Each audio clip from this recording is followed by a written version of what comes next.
So I want to go back to Indiana, to Bloomington in particular, and look at the Lighthouse Christian Academy.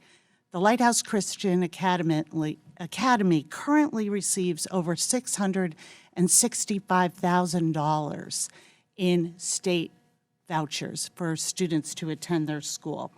They are also clear in their handbook and their guidance that if you are from a family where there is homosexual or bisexual activity, their word, not mine, or practicing alternate gender identity, you may be denied admissions.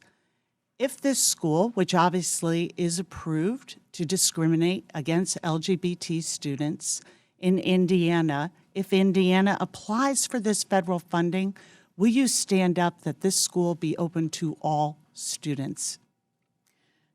Thank you, Congresswoman, for your question with regard broadly to school choice. And it's actually kind of narrow because I have 1 minute left. And I would like to refer back to your question about the comment about those I'm sure who are you would. resistant I to want change. to ask particularly, is there a line for you on state flexibility?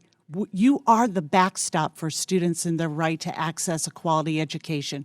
Would you, in this case, say, we are going to overrule and you cannot discriminate, whether it be on sexual orientation, race, special needs, in our voucher programs? Will that be a guarantee from you for our students? For states who have programs that allow for parents to make choices, they set up the rules around that. So that's a no. Do you see any circumstance where the Federal Department of Education under your leadership would say that a school was not qualified? What if they said, we are not accepting African American students, but that was okay with the state? Does the state trump? Do you see any situation where you would step in? Well, again, I think the Office of Civil Rights and our Title IX protections are broadly applicable across the board. But when it comes to parents making choices on behalf of their students... This isn't about parents making choices. This is about use of federal dollars. Is there any situation, would you say to Indiana, that school cannot discriminate against LGBT students if you want to receive federal dollars? Or would you say the state has the flexibility in this situation?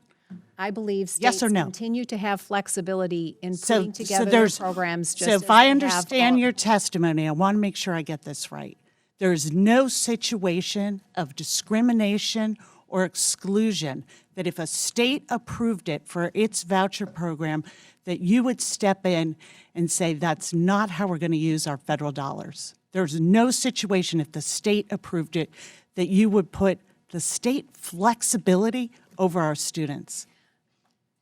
Is that your testimony? I think a hypothetical in this case it's not a hypothetical. This is a real school applying for that receives lady's dollars. Time has expired, but I'm going to allow the secretary to answer. I go back to the bottom line is we believe that parents are the best equipped to make choices for their children's schooling and education decisions, and too many children today are trapped in schools that don't work for them. We have to do something different. We have to do something different than continuing a top-down, one-size-fits-all approach. And that is the focus, and states and local communities are best equipped to make these decisions and framework on behalf of their I am shocked that you cannot come up with one example of discrimination that you would stand up for students. Not required to answer. We'll go now to the gentleman from Idaho.